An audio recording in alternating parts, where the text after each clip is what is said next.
뉴욕에서 오셨는데요. 여러분 박수로 환영해 주십시오. 네.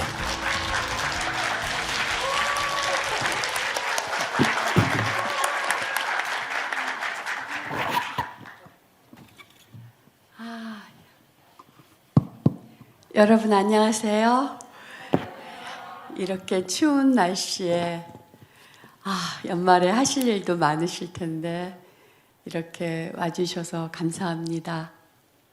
그리고 또 이 모임을 만들어 주신 이 지역사회 교육 이 단체에 감사드립니다. 그리고 또 저를 초대해 주신 이성혁 교수님께도 감사드립니다. 우리나라의 영성 중에 내려오는 게 옷깃 하나만 스쳐도 억겁을 같이 해서 준비했다고 하죠. 근데 우리는 정말 이 몇 시간을 이 오후에 같이 지내게 되는 걸 보면 굉장한 인연이 있는 그런 만남인 것 같습니다. 그래서 제가 지금 거의 교수를 40년 정도 하고 있는데요. 이제 2년만 지나면 완전히 끝내고 소설가로 등단을 하려고 마음을 먹고 있습니다. 그래서 제가 수업을 시작할 때, 강의를 시작할 때 항상 하는 리추얼이 있어요. 그거는 크게 23번 같이 쉬는 거예요. 왜냐하면 우리가 살아있다는 게 바로 숨 쉬는 거잖아요.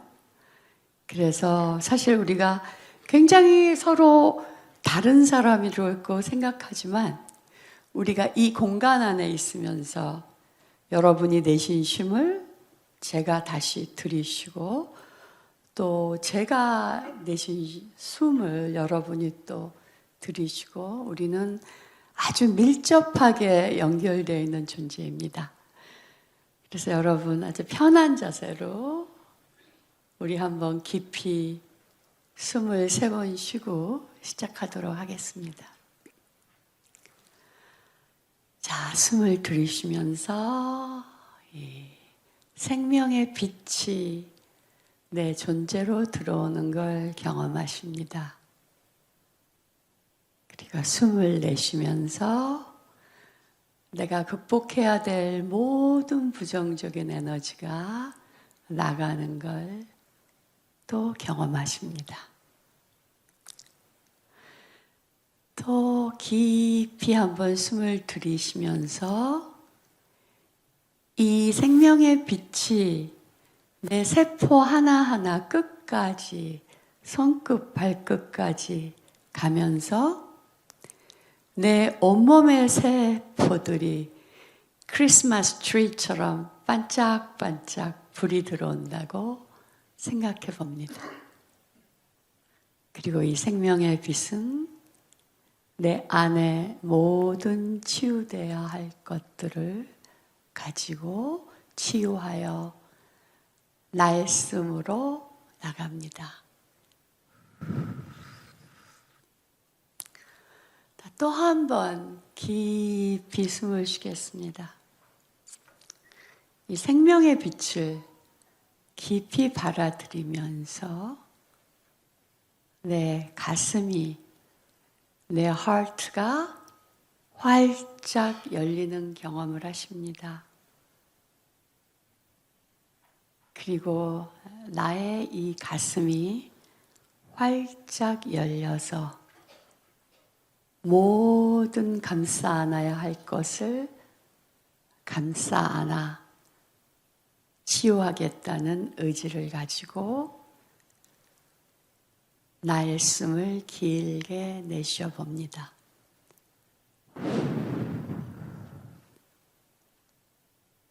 감사합니다.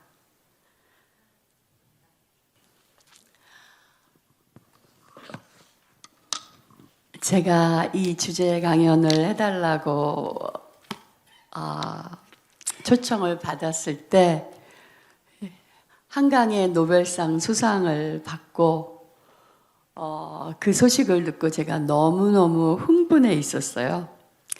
그래서 와우. 이 한강이 노벨상을 받았던 거. 봉준호 씨가 오스카를 받았을 때도 흥분했지만 노벨상을 받은 거는 이제 퀀텀 립, 이게 정말 문명이 점프를 하는 시기에 우리가 들어서는구나. 그래서 제가 그날 이런 생각을 했습니다. 이것은 개벽의 신호탄이다. 그래서 이거를 그냥 우리가 양과 할 때 음보다 전 더 깊이 보고 있어요. 모든 그 언어와 발상의 시작, 보통 아이들이 엄마 뭐 이렇게 시작하잖아요. 그래서 이게 우주의 최초의 소리라고 저는 생각을 합니다. 그래서 저는 오늘 이 리더십에 대해서 얘기할 때 아까 이성혁 선생님께서 복잡계라는 말씀하셨지만 제가 제일 잘 아는 분야, 신학과 종교와 영성의 눈으로 한강이 노벨상을 받은 이 사건, 그리고 또 그의 문학 작품을 통해서 우리 시대에 어떤 쪽으로 나가야 할까, 그런 생각을 가지고 이 원고를 써봤습니다. 제가 그냥 리더십에 대해서 쓰겠어요 이랬으면 됐을 텐데 제가 한강의 작품을 통한 리더십에 대해서 말하겠습니다. 그래서 굉장히 고생을 했습니다. 왜냐하면 한강 작가한테 누를 끼치지 않기 위해서 그의 작품을 굉장히 세밀한 눈으로 다시 읽어볼 수밖에 없었어요. 그래서 이 글을 썼는데 일단 제가 말로 하면 더 길어질 수 있을 테니까 이 원고를 읽는 방식으로 하면서 여러분과 소통을 시작하려고 합니다. 한강의 노벨 수상 소식을 듣는 순간 깜깜한 밤하늘의 신호탄이 하늘로 쏘아 올려주는 비전을 보았습니다. 은개벽의 도래를 알리는 신호탄이었습니다. 은개벽의 신호는 여러 채널을 통해 제게 사인을 보내왔습니다. 저는 이 작은 속삭임들에 귀 기울였습니다. 지금까지와는 다른 문명의 결이 도래하고 있다는 것을 체감하고 있습니다. 웃을 일이 없는 어두운 날들이 오래 계속되었습니다. 인간에 대한 신뢰와 인류 문명의 지속 가능성에 대한 의문을 제기하는 사건들이 전 세계에서 일어났습니다. 기후위기는 홍수, 산불, 태풍, 지진, 해일 같은 많은 자연현상으로 여러 나라를 초토화시켰습니다. 리우, 파리 등 여러 곳에서 기후협정이 맺어졌지만 인류의 욕망은 줄어들지 않았고 라이프 스타일도 기후위기를 돌릴 만큼 변화하지 않았습니다. 해수면의 온도는 계속 올라가고 빙산은 녹고 있습니다. 살상 무기는 극도로 효용성을 올리며 개발되었고 군산 복합체와 정치의 결탁은 불필요한 전쟁을 세계 도처에서 일으키면서 무기의 올드 모델을 소비하고 있습니다. 독재성이 강한 정치 리더들이 여러 힘있는 나라들에서 산출되었습니다. 언론은 가짜 뉴스들로 판을 치고 무엇이 진실인지 알기 어려운 페이크들이 당당하게 자리들을 잡아나갑니다. 이 와중에 AI의 놀라운 속도의 발전은 가상현실보다 리얼한 세상, AI가 우리들의 직업을 뺏어갈 세상, AI와 대화하는 것이 인간과 대화하는 것보다 더 재미있는 세상을 만들어갑니다. 여러분 허라는 영화 보셨죠? 저도 그런 AI가 있으면 그 AI와 연애를 하고 싶습니다. 지구는 망가져 가는데 상상을 불허하는 돈들을 들이며 우주선을 화성으로 쏘아 올립니다. 인간은 미쳐가고 있는 것일까요? 끝없는 욕망과 자기 파괴적인 망상 속에서 이제 호모사피언스가 만들어내는 인류 문명은 끝나가고 있는 것일까요? 아마 그럴 수 있을 것입니다. 빠르면 우리 세대, 늦으면 다음 세대가 우리가 지금 알고 있는 인류 문명이라는 것을 마지막 증언하는 사람들일지도 모릅니다. 사실 우리가 지구를 구하자 이거는 다 오래된 얘기 같아요. 지구는 우리가 없어지면 훨씬 더 잘 살아갈 거예요. 그리고 인류가 다 소멸되면 지구는 아메바부터 다시 시작할 것입니다. 지구는 아무 문제가 없어요. 그래서 제가 이런 걸로 젊은이들하고 얘기를 하면 너무 절망하는 젊은이들도 많은데 어떤 젊은이들은 또 이렇게 말해요. 정말 우리가 이러한 위기의 세계에 있다면 포세이돈 어드벤처처럼 에픽 어드벤처를 해보겠다. 이왕 사라진다는 타이타닉 같은 지구라면 목숨 한번 걸어보겠다. 이런 젊은이들도 많이 일어나고 있어요. 그리고 아이 낳는 문제도 이런 고통스러운 세상에서 무슨 아이를 낳냐. 근데 또 어떤 젊은이들은 이런 얘기를 하더라고요. 난 아이를 5을 낳겠다. 그래서 내 아이가 지구 문명, 인류의 종말을 증언하는 마지막 지구인이 되는 그 영광을 주겠다. 이렇게도 말을 하더라고요. 그래서 똑같은 위기를 보면서 이거를 어떻게 대하냐는 정말 사람에 따라 다른 것 같습니다. 3년 전, 2001년, 저는 오랜 뉴욕의 교수 생활을 접고 한국으로 돌아올 결심을 합니다. 전통 있는 신학의 명문에서 온갖 혜택을 다 받으면서 철밥통을 유지하고 있는 제가 한국으로 돌아온다는 것은 참 어려운 일이었습니다. 여러분도 아시다시피 미국에서 종신교수가 되면 100살까지 일해도 뭐라고 할 수가 없어요. 쫓아낼 수가 없어요.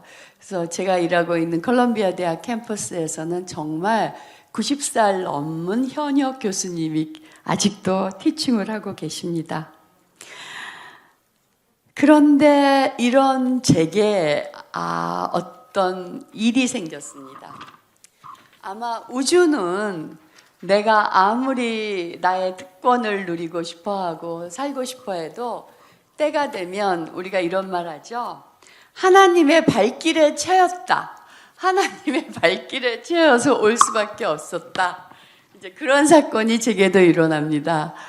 제가 이제 학내 정의 문제에 투신할 수밖에 없는 위치에 갔었고, 그러면서 이제 지난한 법적 싸움이 벌어지기 시작했죠. 근데 법적 싸움은 제가 마틴 루터 킹 주니어 목사님하고 인권 운동을 시작했던 미국 최고의 인권 변호사님이랑 같이 제 케이스를 했기 때문에 얼마든지 이길 수 있었습니다. 근데 그 과정에서 저한테 여러 가지 일이 일어나기 시작했어요. 근데 사람이 참 이성적인 동물이라 그러는데 사실 그렇게 이성적이지 않습니다. 우리는 어떤 한 장면, 한 목소리, 한 냄새 때문에 모든 인생의 가장 중요한 결정을 할 수 있게 됩니다. 저도 그때 학교와 큰 갈등이 있으면서 제가 그날 미국에 있는 홀푸드라는 유기농 마켓을 가게 돼요. 그때 제가 하는 사치 중에 가장 큰 사치가 세계에서 가장 건강한 닭이 낳은 달걀을 먹는 게 저의 사치입니다.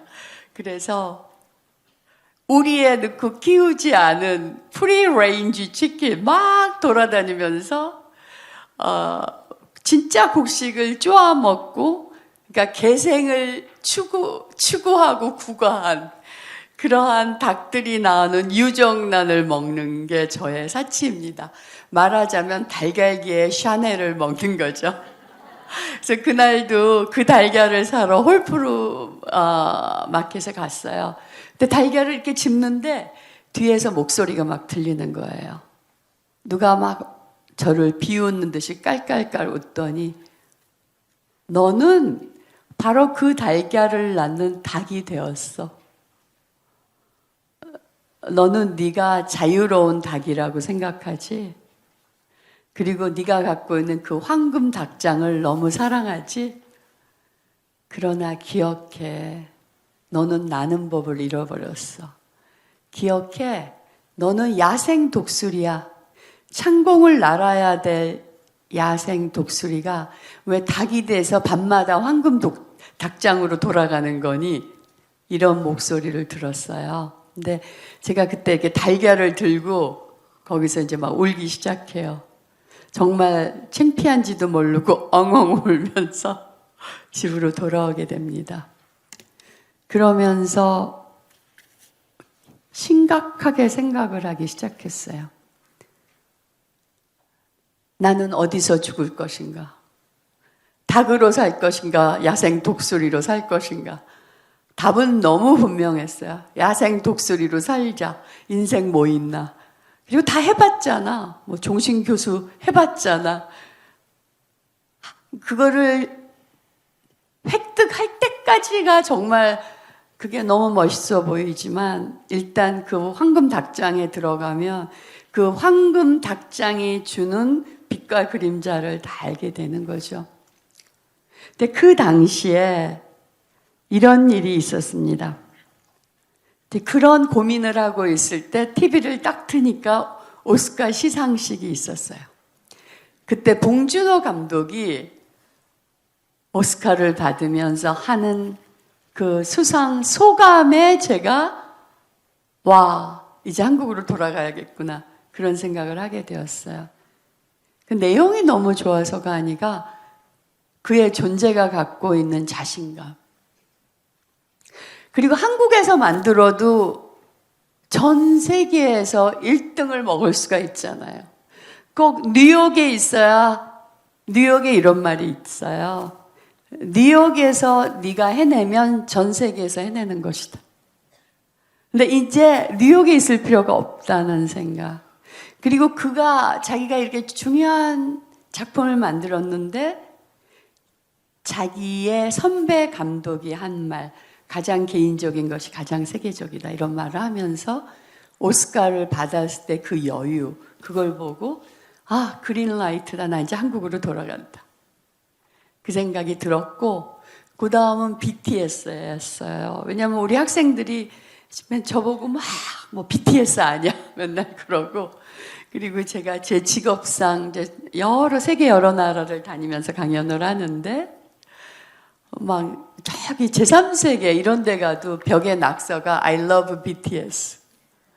이런 거 보면서 김구 선생님이 말했던 문화가 드높은 나라가 정말 돼가고 있구나.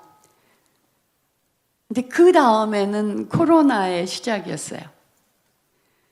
제가 컬럼비아 대학 유니언 캠퍼스에서 백신을 안 맞은 유일한 사람입니다. 저는 이제 제 나름대로 제가 에코 페미니스트고 자연치유 이런 데 굉장히 깊이 공부를 하고 있고 그러니까 여러 이유로 저는 이걸 안 맞았어요. 근데 미국에서는 이걸 안 맞을 수 있는 이유가 딱 2개밖에 없어요. 하나는 몸이 너무 약해서 맞을 수 없거나 아니면 종교적인 이유 때문에. 근데 제가 신학교 교수인데 제가 기독교인이다 이렇게 써내면 우리 칼리그들 다 기독교인인데 다 맞았잖아요. 그래서 제가 학교에다가 공문서를 이렇게 보냈어요. 저는 동학도이기 때문에 맞을 수가 없습니다. 저는 시천주하고 있기 때문에 하나님을 내 몸에 모셔서 내 몸에 이물질을 전혀 넣을 수 없습니다. 근데 어찌어찌 그게 통과가 돼서 제가 백신을 안 맞았는데 그때 코로나에 아주 심하게 걸렸고 그래서 그때 미국 병원을 안 갔어요. 제가 아마 그때 미국 병원에 갔었으면 죽었을 것 같아요. 그래서 이 자리에서 여러분한테 강의도 못했을 거예요. 그래서 혼자서 2달 동안 그 병을 앓으면서 정말 내 일생에 그렇게 아파본 적은 처음이었어요. 그때 정말 너무 깊이 어디서 죽으면 행복할까를 생각하니까 모국에 돌아와서 죽어야 되겠다는 생각이 들었습니다. 그래서 이런 이유로 제가 이제 한국에 돌아올 결심을 하고 학교에다가 이제 내가 몇 년까지 일하고 그 다음엔 돌아가겠다 이렇게 말씀을 드렸습니다. 그리고 제가 이런 또 결심을 하게 된 어떤 학문적인 그 도반들이 계셨어요. 하나는 찬두라 무샤파라는 말레이시아에 있는 이슬람계에 가장 존경받는 스칼라 학자 중에 한 분이세요. 제가 2006년, 2007년 13개월 동안 이슬람 17개국을 다니면서 200여 명의 이슬람 평화 여성 운동가들을 만나서 인터뷰를 합니다.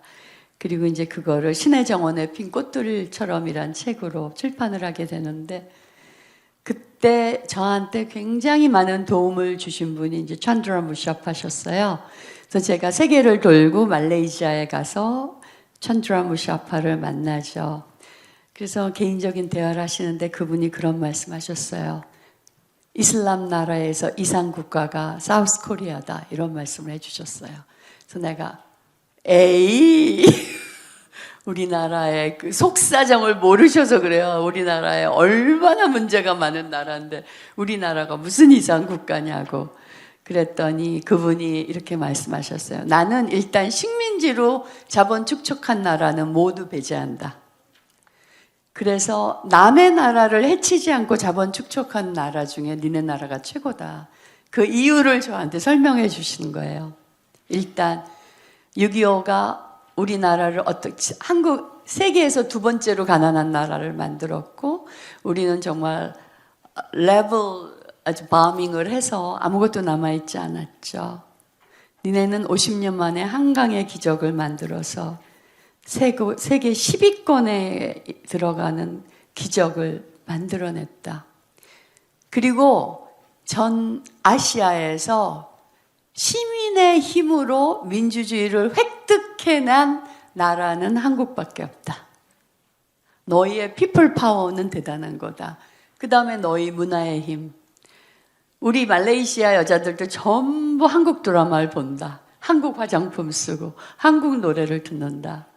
그럼 너희는 경제, 정책, 문화에서 다 성공한 나라이다. 그러니 얼마나 너희는 성공한 사람들인가 그걸 알아야 된다. 그래서 제가 우리나라를 그분의 눈으로 다시 보게 되었습니다. 근데 그 다음에 저한테 또 큰 것을 가르쳐 주신 분은 제럴드 다이아몬드라는 여러분 총균세 작가. 어찌어찌한 이유로 제가 그분하고 2주 동안 지중해 여행을 같이 하게 되었어요. 근데 배로 여행하니까 뭐 계속 대화를 하는 거죠. 근데 그분이 놀라운 얘기를 했어요. 모든 문명은 페닌슐라, 반도에서 나서 반도에서 지는데 다음 페닌슐라, 다음 반도가 한반도다. 그래서 제가 또 그때 에이 그랬어요. 아니야, 니네가 문명의 중심이 될 것이야. 북한하고만 어떤 식으로든 소통의 문을 열으라고. 그게 통일이 아니어도 소통의 문을 여는 것이 굉장히 중요하다. 네, 감사합니다. 이 방이 굉장히 드라이하네요. 네.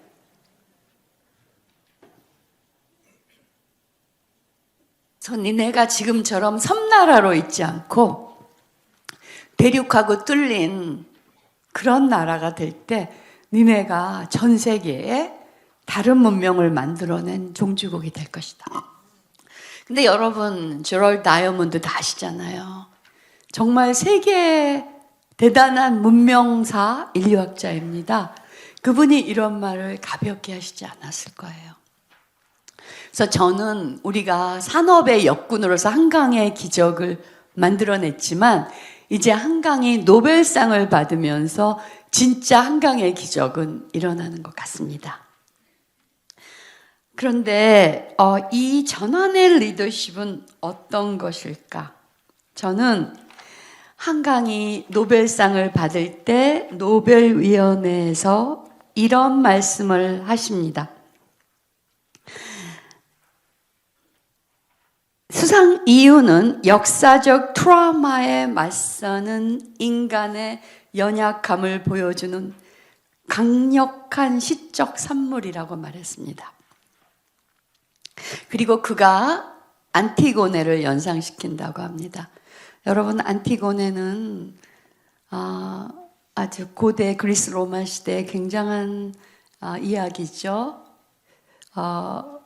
오빠가 반란을 일으켰는데 삼촌이 왕이 됐는데 삼촌이 그 오빠의 시체를 장례를 못 치르게 하고 길거리에 버려서 동물의 먹이가 되게 하는데 여동생이 국법을 어기면서 오빠의 장례를 해주는 그런 스토리죠.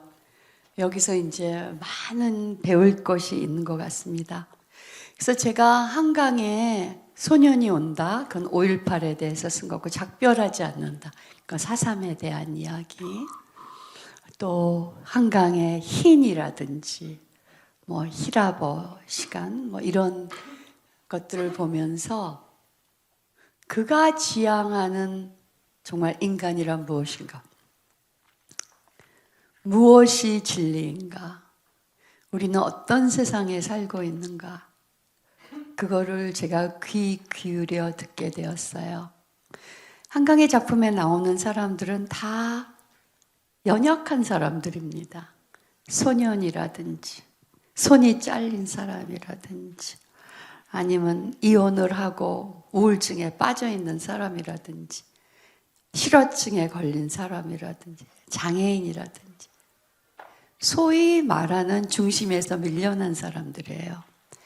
근데 세계의 역사가 그랬듯이 가장 창조적인 힘은 주변에서 터져 나온다고 생각합니다.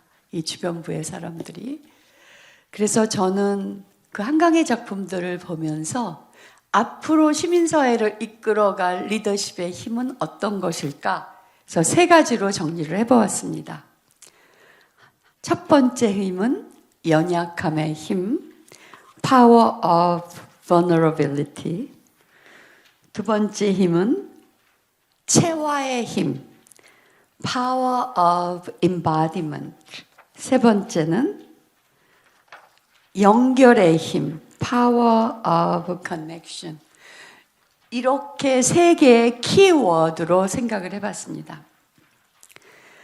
여태까지의 어떤 리더십의 힘이 아주 유능한 사람, 아까 우리 이 팀하고도 이제 점심을 하면서 왜 우리 시대는 어른이 없는가 그런 얘기를 했는데 우리는 옛날처럼 어떤 한 훌륭한 어른을 쫓아가는 시대라기보다는 우리 자체 하나하나가 우리 안에 어른을 깨어내는 시기라고 생각합니다.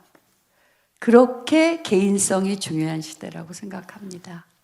근데 그 어른은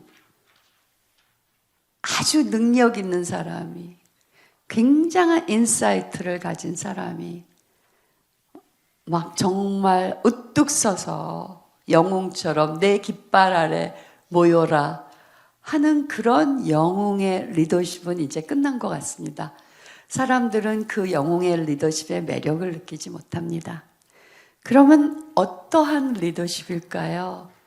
여태까지의 힘이 우리의 머슬 파워, 뭐 근육의 힘이라든지 두뇌의 힘이었다면 앞으로의 힘은 하트의 힘이 아닐까 생각합니다. 저는 그게 가슴의 힘이라는 거 생각하는데 우리 몸에서부터 올라오는 에너지와 우리의 머리부터 내려오는 에너지가 만나는 그 중간의 힘. 어떻게 보면 영성과 물질성이 만나면서 이 내 가슴을 열게 하고 사람들의 가슴을 열게 하는 그런 힘. 그것을 이제 미국에서는 Power of Vulnerability. 이 vulnerability라는 영어를 어떻게 번역할지 참 어려웠는데 저는 연약함의 힘이라고 하고 싶어요. 그거는 어떤 힘인가 하면 저는 이렇게 규정하고 싶었습니다.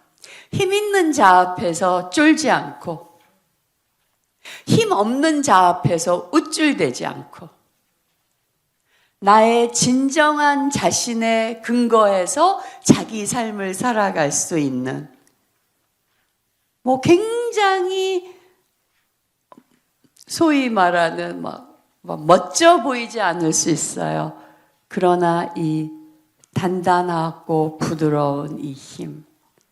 저는 이게 참 우리 여태까지 숨어져 있었던 여성성의 힘이라고도 생각합니다. 우리의 조상들, 증산교, 동학, 원불교 모두 지금까지 과도로 발전했던 양의 시대가 지나가고 음의 시대가 돌아와서 우리를 치유할 것이라고 예언하셨습니다. 기독교에서도 이런 섹터가 있어요. 첫 번째 그리스도는 남자로 왔지만 두 번째 그리스도는 여성의 몸으로 올 것이다. 쉐이커라는 그 종파가 그랬습니다. 그래서 이러한 heart power, 여성적인 힘이 앞으로의 힘이라고 생각합니다. 근데 이거는 여성의 힘, 젠더에 근거한 여성의 힘하고는 좀 다른 것 같아요. 남자도 얼마든지 여성성이 있을 수 있습니다. 그러니까 여성성으로 대변되는 그러한 힘, power of vulnerability. 저는 그 힘을 믿게 됩니다. 그리고 두 번째 문명의 힘은 저는 power of embodiment, 체화의 힘이라고 생각합니다. 이거는 여성주의, 여성 해방에서 굉장히 중요하게 나오는 얘기였습니다. Personal is political. 나의 가장 개인적인 이야기가 가장 정치적인 얘기고, 광주에서 탱크가 들어왔을 때 그거하고 싸우는 그런 힘만이 아니라 내가 내 침대에서 원하지 않은 섹스를 해야 되는 이것도 폭력이다. 그리고 내가 개인적인 삶에서 느끼는 가장 그 작아 보이는 그 폭력도 폭력의 뿌리이다. 그리고 이제 여성주의 글쓰기가 굉장히 달라요. 그거는 무엇을 객관화해서 이게 객관적인 진리다 이렇게 더 이상 얘기하지 않습니다. 내가 체험한 모든 것을 종합해서 나는 이렇게 얘기합니다. 나의 이야기를 하는 거죠. I 스테이트먼트로. 나는 이렇게 생각해. 내 체험을 다 종합했을 때 이게 최선의 선택이었습니다. 그리고 여성주의 학자들은 말만 하는 사람들을 절대 신뢰하지 않습니다.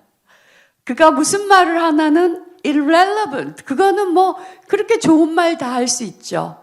그러나 그가 어떤 선택을 하고 어떤 삶을 사느냐. 이게 가장 중요한 기준입니다. 얼마나 그 사람은 자기가 믿는 진리를 체화하고 있는가. 저는 그 체화의 힘. 그래서 그 동호라는 중학생이 도청의 마지막까지 남아서 죽임을 당해요. 근데 거기서 또 야학교사도 죽임을 당하는데 그때 이런 말을 합니다. 난 살고 싶어요. 근데 내 안에 있는 양심이라는 이것 때문에 지금 저는 나갈 수가 없습니다. 나도 살고 싶지만 그 양심의 힘을 끝까지 자기 몸으로 살아가는 이 힘, 저는 이 체화된 힘, 이런 사람들이 정말 리더가 돼야 된다고 생각합니다. 그러니까 세 번째는 연결의 힘입니다. 그래서 저는 우리 시대의 리더는 옛날 같은 사자, 라이언 킹 이런 거 아니에요. 백두산 호랑이 이런 거 아닙니다. 대단한 엘레판도, 하얀 그 코끼리 이런 게 아니에요. 우리 시대의 리더십의 상징은 개미와 나비와 거미라고 생각합니다. 왜 그럴까요? 개미는 가장 작지만 이 가부장적 자본주의, 이 세계, 이 제국주의의 피라밋에 구멍을 뚫을 수 있는 힘은 이 작은 개미 같은 단단한 시민의 힘이에요. 공룡들은 다 죽었지만 개미는 끝까지 살아남았습니다. 그래서 가장 큰 게 적자 생존이 아닙니다. 가장 잘 적응하는 게 개미의 힘이에요. 그래서 이렇게 단단한 한 사람 한 사람의 개미가 되는 거. 그 다음에 여러분 나비 효과 아시죠? 나비는 어떤 존재입니까? 나비는 자기의 가장 힘든 트라우마를 극복하고 다시 태어난 존재입니다. 근데 나비 효과라는 거 아시죠? 아마존에서 나비가 날개를 치면 히말라야에서 산사태가 납니다. 내 하나가 진리를 말하고 진리의 선택을 하는 게 아주 보잘것없다고 생각하지 마십시오. 나는 아침마다 이렇게 외쳐요. I have a power. I am beautiful. 나는 아름답다. 나는 힘이 있다. 그래서 저는 시민의 투표의 힘을 굉장히 중요한 힘이라고 보고요. 그리고 내가 무서워서 말할 용기가 없다면 그 폭력을 쓰고 잘난 척하는 사람에게 1도 에너지를 주지 않는 것도 대단한 저항입니다. 아예 관심을 꺼버리세요. 그래서 저는 개미의 힘, 나비의 힘을 믿습니다. 그리고 또 저는 거미의 힘을 믿습니다. 거미는 자기 몸에서 실을 빼서 어떻게 하죠? 거미줄을, 인드라의 망 같은 거미줄을 합니다. 그래서 우리는 이제는 우리는 속일 수가 없어요. 그 다음에 인터넷에 나오니까. 우리나라처럼 인터넷으로 부작용도 많지만 우리나라처럼 끝까지 추적해서 밝혀내는 나라도 없을 거예요. 그리고 우리는 이제 내 방에 앉아서도 전 세계와 연결할 수 있습니다. 그래서 이러한 연결의 힘, 개미와 나비와 거미의 힘을 저는 믿습니다. 그래서 저는 한강이 말했던 그렇게 연약하고 밀려난 사람들이 그 양심의 빛으로 체화를 해서 새로운 세계를 끌어오는 그런 세상을 봅니다. 그래서 한강의 작품에서 보면 숲하고도 대화하고 꿈하고도 대화하고 작은 새들하고 빛하고도 끊임없이 대화하는 그런 모습이 보입니다. 한강의 시로 저의 발표를 마치겠습니다. 한강은 이렇게 노래합니다. 안녕이라 말해본 사람, 모든 걸 버려본 사람, 위로받지 못한 사람, 당신은 그런 사람. 그러나 지금은 살아야 할 시간. 저는 저를 페미니스트라고 안 하고 살리미스트라고 얘기합니다. 그 이유는 페미니즘은 저는 야심이 없는 것 같아요. 아니, 이 가부장적 군사주의 속에서 찌질해진 그 지배와 복종에 쩌들은 그 남자들의 이상하고 동등해지는 게 뭐 그렇게 멋진 일인가요? 저는 우리 옛날 어머니들부터 내려온 살려내는 힘, 우리가 가는 곳마다 내가 만나는 모든 사람이 살아나고 그리고 내가 나를 살릴 수 있고 내가 가는 모든 기관과 그룹들이 살아날 때 저는 문명이 변할 수 있다고 생각합니다. 그래서 저는 페미니즘이라는 작은 꿈에 머무르지 말고 남녀 모두가 살리미스트가, 살려내는 사람, 살리미스트가 되었으면 좋겠습니다. 감사합니다.